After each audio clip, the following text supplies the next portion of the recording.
Olá, muito boa noite. Começa agora ao vivo mais uma edição do Roda de Entrevista aqui na sua TV Brasil Central. E em clima de Olimpíadas, é claro que o nosso convidado desta terça-feira à noite tinha que ser um atleta. A gente está aqui, eu estou falando do César Seba, um dos pioneiros do basquete no estado, promoveu bastante o nome de Goiás no esporte e também já foi presidente da extinta Agência Goiana de Esporte e Lazer, que hoje faz parte da Secretaria de Educação, Cultura e Esporte. Muito boa noite, César, seja bem-vindo. Boa noite, Carla. Satisfação estar com vocês aqui hoje. Boa noite, Charles, Zé Roberto. Vamos bater um papo sobre o esporte hoje. Vamos bater um papo e bater uma bolinha também, uma bolinha, né? Claro. Aqui comigo no estúdio estão os jornalistas José Roberto Silva, da Rádio Brasil Central e CBN também. Muito boa noite, seja bem-vindo. Boa noite, Carla. Boa noite a todos. E também o meu colega Charlie Pereira, da Rádio 730. Boa noite, Charlie. Boa noite, Carla. Vamos armadores aqui, vamos jogar a bola para o César, que é ala. Ala, né? E deixa ele fazer a cesta. A cesta é com ele. Então vou levantar a primeira para você. A primeira assistência, tá, César? Vamos lá. Jogo de hoje emocionante nas Olimpíadas, Brasil e Espanha. A Espanha começou com 4-0, mas depois o Brasil dominou praticamente todo o jogo, mas sempre apertado. Qual que é a sua avaliação, né? O que fez o Brasil ganhar por esse um ponto, comparando aí com o jogo de estreia contra a Lituânia? Veja bem, o jogo normalmente de estreia é um jogo muito nervoso e o Brasil, o treinamento dele foi precário. Quer dizer, não foi um treinamento que, como as outras equipes, por exemplo, da Espanha, que treinam o ano inteiro. O Brasil não, alguns jogando na NBA, outros jogadores que estão em outros times. E o Manhano, ele pega esse jogador, porque o Manhano é um grande técnico, foi técnico da Argentina, né? Que foi a campeã olímpica. Então, jogo nervoso, olha que eles entraram, começaram a ter algum conjunto no segundo tempo, quase ganharam o jogo, quer dizer, foi uma torcida tremenda, mas em compensação agora um espetáculo, né? Ganhar da Espanha. A Espanha é um time fortíssimo, é um basquetebol de primeiro mundo, primeira linha. Então está dando uma esperança para a gente, né? Para ver se o Brasil consegue sair dessa chave e poder enfrentar, infelizmente, talvez, né, os Estados Unidos, aquele time profissional, que eu acho que deveria ser até proibido o profissional jogar com o amador, porque a diferença é muito grande, é gritante.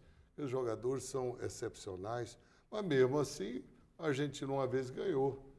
A Rússia também já ganhou dos Estados Unidos de um ponto no passado, então nós estamos esperançosos aí com o basquete. Vamos ver. Charles? Eu queria saber do César.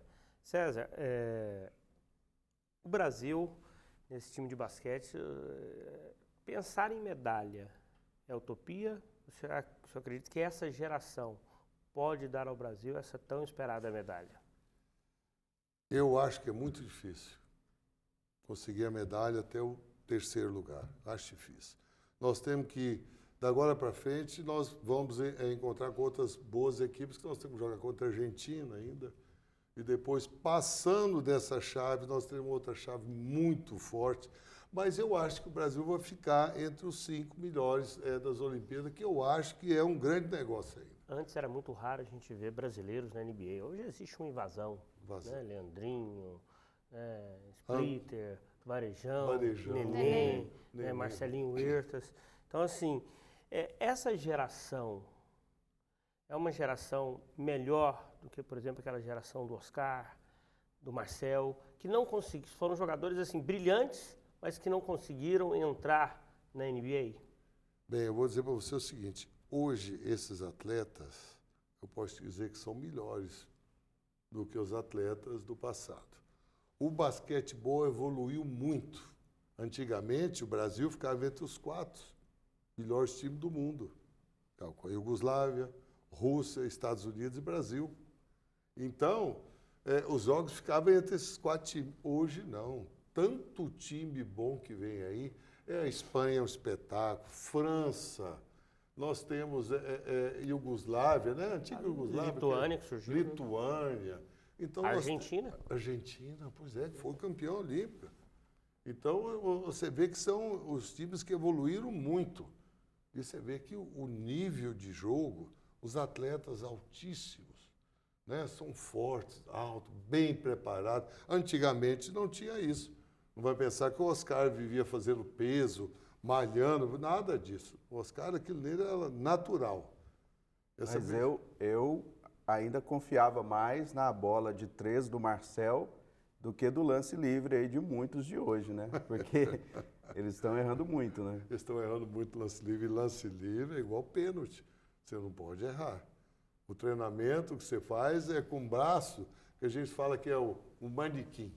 Você tem que arremessar certinho e treinando, é difícil errar. O Pau Gasol. Agora, nervoso. O Pau Gasol, que é o principal jogador da Espanha, um dos principais nomes da NBA hoje, um lance básico, que é o lance livre. Ele errou os 2 lances e o Brasil, né, teve a condição de virar o jogo, né? É o tal do Zico. O Zico bateu o pênalti em Copa e errou. O Pau Gasol errou. Lance livre. Eu estava até vendo, Charlie, foi 42% o aproveitamento do Gasol no jogo de hoje no lance livre. Isso Quer dizer, de 12 tentativas, 5. Foi o cestinho do jogo. Pois é, com 13 pontos foi o cestinha e um aproveitamento baixíssimo no lance livre. Você vê a altura dele, 2,15, 2,16, ele é muito alto. Então ele leva uma vantagem no pivô muito grande. O Nenê, que é o nosso pivô, ele não é muito de fazer cesta, ele não tem aquela habilidade, viu, cara, que os outros jogadores têm, os outros pivôs têm de fazer a cesta. Mas, em compensação, é muito forte. Ele vai para o rebote, fez bons passes hoje, coisa que eu não tinha visto ele fazer ainda. Então, hoje o time jogou direitinho, eles estão se soltando, não estão tendo mais aquele nervo de ter que ganhar a qualquer preço. Não, eles estão movimentando e estão jogando agora dentro de um padrão. E não aconteceu no primeiro jogo, por isso que eles perderam. Agora, ficar no grupo dos Estados Unidos nessa primeira fase é sempre uma vantagem, né? Porque já evita o confronto nas quartas de final. Exatamente. E o Brasil... Você tem a certeza que vai apanhar na primeira fase, mas tem a certeza que não vai cruzar com os americanos com eles no mata-mata. Não. Perder para eles não, porque o Brasil agora ele trabalha em 2 frentes. Primeiro, ficar entre os 4 do grupo.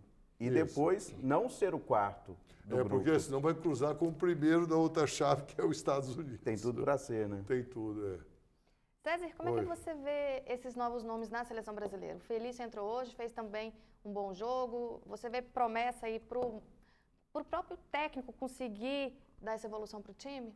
Não, o Felício é um jogador novo, está muito verde ainda. Você vê que ele perde umas bolas que você fala, não pode perder essa bola, você jogando uma Olimpíada. Mas tem um futuro grande, é novo e está jogando na NBA já. Entendeu? Esse jogador sai, daqui a uns tempos ele pode ter certeza que ele vai surgir como um craque aqui pra gente. Isso que eu digo para você, tem que dar sequência. Gente, para dar sequência, nisso, você precisa ter centro de excelência nesse país. Você não pode fazer, você ter locais que você faça um esporte, entendeu? Não tem a concentração. Você não tem as escolinhas de iniciação esportiva que tem que ter. Essas crianças, você colocar num centro de excelência, dando um treinamento básico, logo no futuro nós vamos ter atletas maravilhosos, atletas olímpicos. E isso não acontece no país hoje. Mas você não acredita que a gente possa, no basquete, sofrer o que acontece no futebol? Os jogadores hoje no futebol, com 17 para 20 anos, eles já estão saindo para a Europa. Os jogadores de qualidade, esses jogadores que vão estar participando desses centros de excelência, que para mim são necessários realmente para formar grandes atletas, eles não vão migrar cedo demais para a NBA e aí a gente vai ter o problema que tem a seleção de futebol, tempo para treinar, tempo para reunir todo mundo, uma seleção e se preparar para uma disputa como a Olimpíada, como o Mundial? Não, mas eu acho, veja bem, que o futebol é diferente. Porque o futebol, quando tem 16, 17 anos aqui no Brasil, já pinta como craque, como jogador bom. E nós estávamos muito acima do mundo no futebol, que não estamos agora. E no basquete não é assim. Para você ir para a NBA, você tem que realmente ser muito bom, porque senão não vai não. No futebol vai qualquer um, né? Entre aspas. Né? Entre aspas. É marca 2 gols. Marca, eles levam lá para fora, já está jogando no exterior. 100 no milhões. basquete você não é 100 milhões. Então, É isso que acontece no mundo. Mas eu acho que isso também está mudando o futebol. Mas hoje nós temos uma boa liga, no entendimento do senhor? Você está dizendo de basquete? Uma Liga Nacional de Basquete boa? Tem. Tem. Mas pelo seu conhecimento, aqui em Goiás, nas últimas vezes que tivemos representantes no Campeonato Nacional, foi um time de verão? Aquilo ali foi um time formado pela a Salgado, do Wellington. Universidade de Salgado de Oliveira. Universidade de Salgado de Universo. Oliveira. Universo. Ele foi jogador de basquete, jogou comigo no Vasco. E na época até ele me ligou, quando eu estava vindo para cá, que queria formar uma equipe aqui em Goiás e ficaria no mínimo 5 anos. Ele ficaria no mínimo 5 anos com essa equipe. Então não foi de verão. Mas não tem a base. Esse é que é o problema que eu bato sempre. Se você tem atletas como os que estiveram aqui, são bons atletas, jogador de primeiro mundo, esses sim serviriam de espelho para a criançada, para a meninada começar a jogar. Muita coisa. Vai. Por isso que eu falo no Centro de Excelência, vai para lá esse pessoal e fica. Agora nós temos que utilizar os professores de educação física aqui de Goiânia, que tem muitos e muito bons professores. Ele não é utilizado, é muito esquecido. O esporte não pode ser assim.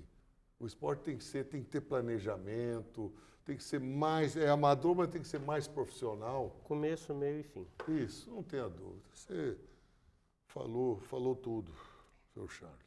E a nossa conversa só está começando. A gente vai para um rápido intervalo, mas daqui a pouquinho a gente está de volta. Fique conosco.